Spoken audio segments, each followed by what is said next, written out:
Are we going to do the French one? Yeah, we have a French viewer here, so I'm gonna read the French part at least. Your accent was pretty good. I gotta say. Bonjour Dave, merci pour le super contenu sur G Counter TV. Vraiment notre chaîne favorite sur YouTube. So he says, hi Dave, thanks a lot for the content on G Counter TV, our favorite channel on YouTube. So, question for the doc. I am 46 years old, 5'11", 185 pounds, very lean. I've been on TRT for many years. I take 200 milligrams a week of testosterone enanthate injection, EOD. What's EOD? Every other day. Okay, we do that. A small around 25 milligrams of Arimidex every 3 days. And I was wondering if it would be beneficial to add DHEA or Pregnenolone to my protocol. And if so, at what dosage and frequency, thanks to the great info you provide. Martin.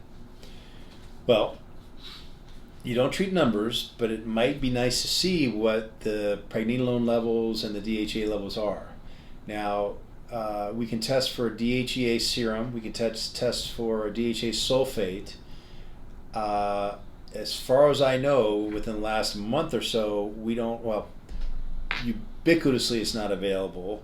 A test for 7-keto DHEA, another metabolite. So we can test 2 of the 3 anyway. But it'd be nice to know what we're starting with before we just throw something out there. It's hard to determine clinically if someone's short on DHEA. It's a hormone that's largely made, through the adrenal glands. And if your levels are low, and because of the way the cascade of hormones works, starting with cholesterol and either going to gluco or mineralocorticoids versus what we call the sex hormones, pregnenolone, DHEA, progesterone, testosterone, estrogen in large groupings, categories. It can affect the balance of those hormones if, for example, again, the DHEA is short, so that you might not have enough of the glucocorticoids or mineralocorticoids, the things that can help, for example, reduce inflammation. So sometimes when you supplement with DHEA, if it's appropriate, if you're short in it, so to speak, you'll find you get an increase in energy and some decreased inflammation.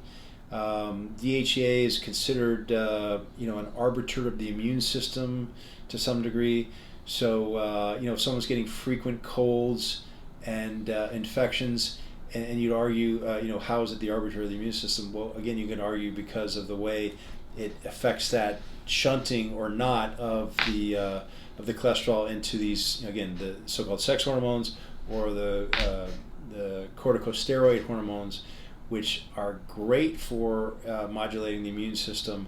That's the mechanism of action, again, that we presuppose is going on here in its effect on the immune system. So in other words, when you're getting sick, and this goes back to the 1950s, I'm going to forget the doctor's name, but he was a leader in researching cortisone and cortisol.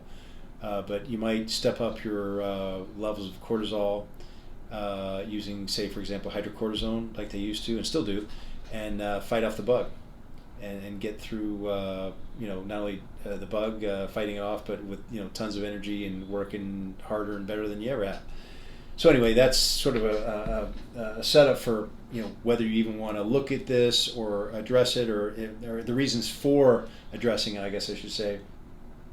And again, addressing it clinically. I ask people, well, hey, are you getting frequent colds and infections? Is your energy shot? No. And I'm looking at a serum DHA of 179. I go, well, okay, well then let's not mess with it. It's not below normal. It may not be considered optimum. And I'm making this a little simple because DHEA tends to be stored more as sulfate than it is just serum DHEA, right? So, you got to look at those in conjunction with one another. They might have a relatively low DHA serum, but they might have a DHA sulfate of 300. And if you go and look at reference intervals, you'll see that's pretty healthy.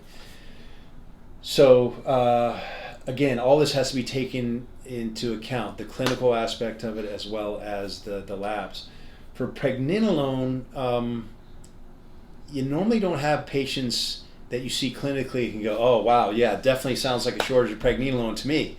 Pregnenolone is associated with appreciation of color, cognition, okay, and of course, appreciation of color is arguably almost, if not entirely, in the eye of the beholder. Although we can test someone for color blindness objectively, clearly, but we're not talking about that.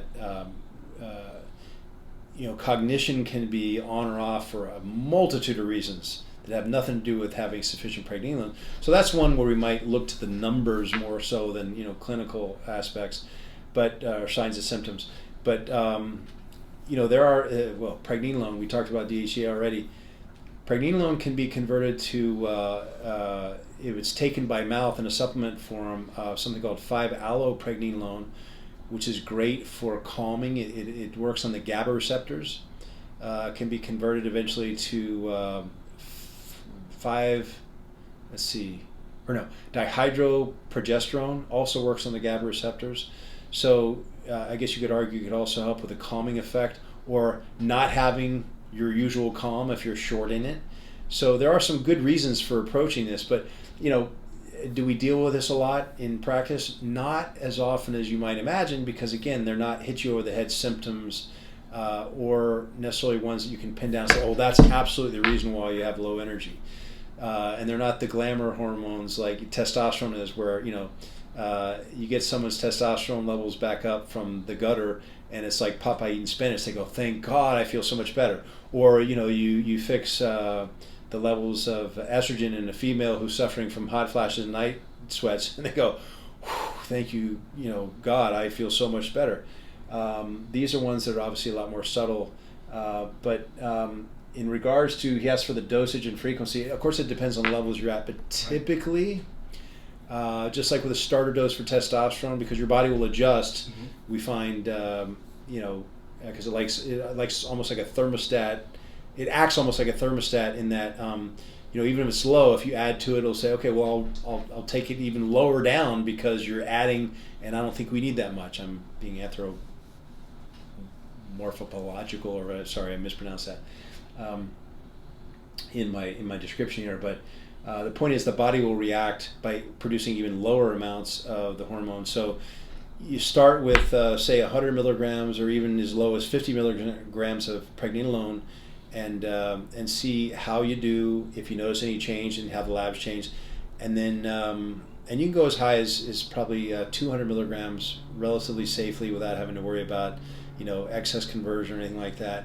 With DHEA, my favorite is to use 7-keto DHEA because it won't directly convert to another hormone.